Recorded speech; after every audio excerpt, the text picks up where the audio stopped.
दिल्ली में एलजी और दिल्ली सरकार के बीच में रस्साकसी लगातार जारी है। अब एक और मामले में सुप्रीम कोर्ट ने एलजी को कड़ी फटकार लगाई, या यूं कहें कि एक ऐसी टिप्पणी की है जिसके बाद सरकार खुश हो गई।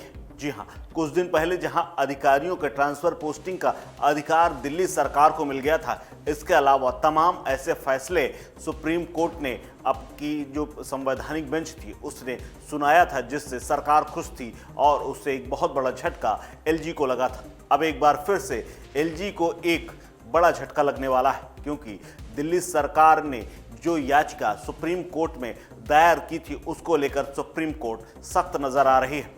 दरअसल एलजी के एल्डरमैन चुनने की शक्ति को चुनौती देने वाली दिल्ली सरकार की याचिका पर सुनवाई करते हुए सुप्रीम कोर्ट ने बड़ी टिप्पणी की और इसका फैसला सुरक्षित कर लिया है। सुप्रीम कोर्ट ने बुधवार को एक टिप्पणी करते हुए कहा कि उपराज्यपाल के हाथ में नगर निगम के एल्डरमैन को चुनने की शक्ति प्रदान करने का मतलब है कि निगम की चुनी हुई सरकार को वो अस्थिर कर सकते हैं। सुप्रीम कोर्ट के chief justice DY Chandrachud, justice PS Narasimha और जेबी पाडरीवाला की बेंच ने दिल्ली सरकार की याचिका की सुनवाई करते हुए तमाम अहम बातें कही।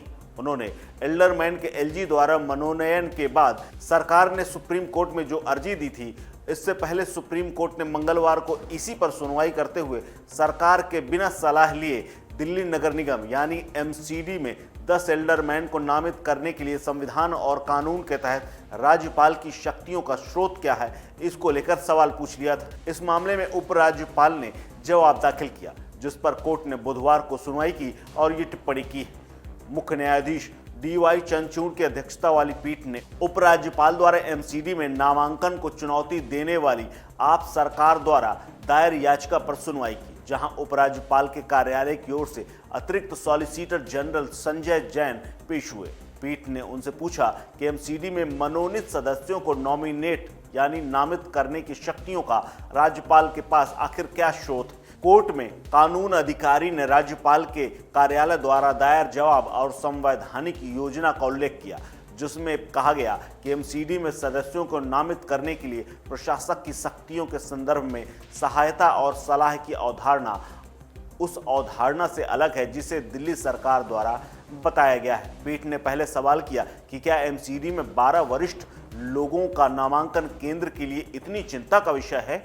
बाद में सुप्रीम कोर्ट ने माना कि एमसीडी में सदस्यों की नियुक्ति की शक्ति एलजी के पास होने का मतलब है लोकतांत्रिक तरीके से चुनी गई नगर समितियों को अस्थिर कर सकते हैं। सुप्रीम कोर्ट ने कहा कि इस पर देखने का एक अलग नजरिया है। क्या एक स्थानीय निकाय में विशेष जानकारी रखने वाले लोगों का नामांकन भारतीय संघ के लिए बड़ी चिंता का विषय है? यह शक्ति एलजी को देने पर वो एमसीडी को प्रभावित तौर पर अस्थिर कर सकते हैं। सीजीआई ने आगे ये भी कहा कि उनके पास वोटिंग की शक्ति होगी, वह सदस्य किसी भी तरफ जा सकते हैं। वरिष्ठ वकील एएम सिंह भी दिल्ली सरकार की तरफ से अदालत में पेश हुए थे और उन्होंने अदालत को यह भी बताया कि जहां बीजेपी कमजोर थी वहां एमसीडी के वार्ड कमेटी में मनोनयन किया गया था। अब सुप्रीम कोर्ट ने दिल्ली नगर निगम एमसीडी में उपराज्यपाल द्वारा नियुक्त किए गए 10 एल्डरमैन की नियुक्ति को लेकर अपना फैसला फिलहाल सुरक्षित कर लिया है और माना जा रहा है कि जल्द ही इस पर फैसला आएगा। इसके अलावा और भी तमाम अभी ऐसे मामले हैं जो कि दिल्ली सरकार की ओर से सुप्रीम कोर्ट में उठाए गए हैं, जहां से उन पर फैसला आना बाकी है। लेकिन जिस तरह से पहला फैसला दिल्ली सरकार के पास आ चुका है और तमाम तरीके से टिप्पणियां और संकेत मिल रहे हैं कि इस बार भी दिल्ली सरकार के पक्ष में ये फैसला आ सकता है, क्योंकि जिस तरह से उन्होंने टिप्पणी की है कि लोकतांत्रिक तरीके से चुनी गई नगर निगम में अगर ऐसा हस्तक्षेप होता है तो स्थिरता की एक संभावना बनी रहती है। ऐसे में माना जा रहा है कि जल्द ही इस पर कोर्ट फैसला सुना देगा, लेकिन फैसला क्या होगा इसके लिए फिलहाल इंतजार करना होगा। इस खबर में फिलहाल इतना ही। अपडेट्स के लिए बने रहिए वन इंडिया हिंदी के साथ। नमस्कार।